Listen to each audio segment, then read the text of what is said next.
قرآن وی انا انزلناه فی لیلۃ القدر، اللہ وی ما دا قرآن نازل کڑے دے پشپا دا قدر کے. او کل سور شورا کی وی انا انزلناه فی لیلۃ مبارکہ، اے دا قرآن ما پشپا دا برکت کے نازل کڑے دے. اس دا شپا دا برکت او شپا دا قدر دا سشے دے یو شے دے. او دراجی اقوال مطابق دا شپا دا لیلۃ القدر چی دا نو دا پر رمضان کی دا، ذکر قرآن وی شہر رمضان اللذی انزل فیہ القرآن، میاش دا رمضان حق دا چی اللہ وی منپدی کے قرآن نازل کڑے دے. اس میاش دا رمضان کے قرآن نازل شو، خو پکم شپا کے نازل شو نو انا انزلناہ فی لیلۃ القدر.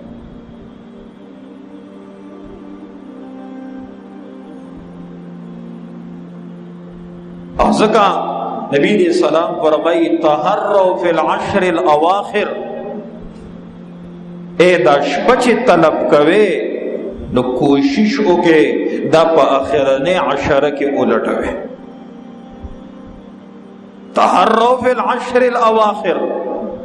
اب یا دا مسلم شریف روایت دے چی نبی علیہ السلام فرمائی وَاطْلُبُوهَا فِي الْوِتْرِ، اے دا شپچ طلب کوے نو آخری عشرہ کے طلب کے او معلومے کے او حاصلے کے خوت لبوہا فی الوتر، بے پتاک شبو کے طلب کے.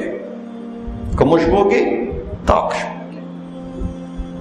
وتر تم وتر زکا وی کنا چی دا تاک تھی سدی تاک تھی. انا انزلناہ فی لیلۃ القدر، داغا اغا آخری عشرہ راغلی دا زموستاسو زندگی کے الحمدللہ.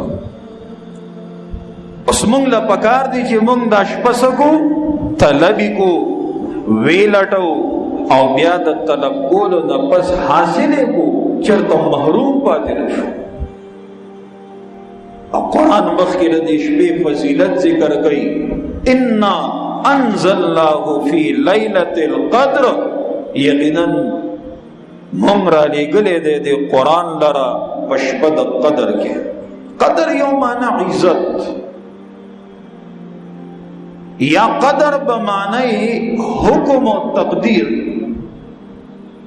دیش پہ تشپد قدر زکوئی چی پدیش پد لیلۃ القدر کے چی کمی سلور غٹی فرشتی دی، جبریل علیہ السلام، میکائیل علیہ السلام، اسرائیل علیہ السلام اور اسرافیل علیہ السلام، دا سلور غٹی فرشتی دی. نو دے سلور فرشتو تا اللہ دا پورا کال اگا بجٹ ورکی او دا پورا کال اگا کار و تا حوالہ کی. دا بمری او دا با پیدا کی گی، دا با باران کی گی او دا با گلے کی گی او دا با نکی گی.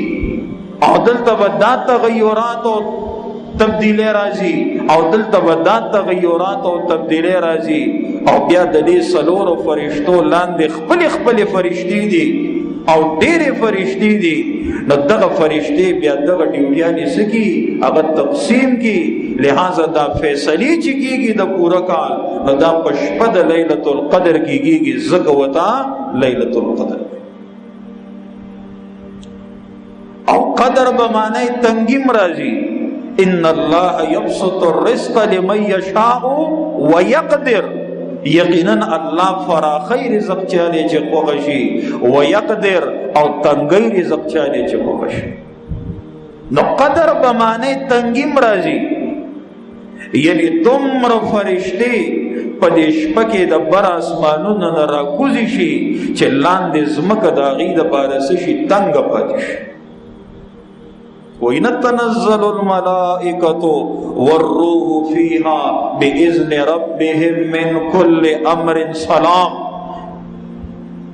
جبریل امین امرا کوزی گی او دا جبریل امین چونکہ سردار دے نو دا سردار سرا نور فرشتیم را کوزی گی او بیا فرشتیم دمر دی چی داغی تعداد نہ دے بھائی.